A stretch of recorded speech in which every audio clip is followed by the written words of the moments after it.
Alright, Streetworms, the debut album from Sweden's finest chaos merchants, Viagra Boys. If you've ever wondered what post-punk would sound like if it had a beer gut and a nicotine habit, this is it. This came out in 2018 and it's still one of the most unhinged, hilarious and wildly tight debuts of the last decade.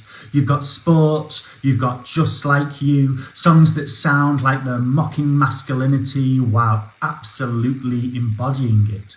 The bass lines are filthy, the saxophone's deranged, and Sebastian Murphy delivers every lyric like he's halfway between a breakdown and a stand-up routine. It's punk, but it's self-aware. It's sleazy, but it's smart. On vinyl, Streetworms just hits harder. You can feel that low-end rumble, that live, sweaty energy, the kind of record that makes your living room feel like a dive bar. Streetworms isn't just a punk album, it's performance art with a hangover.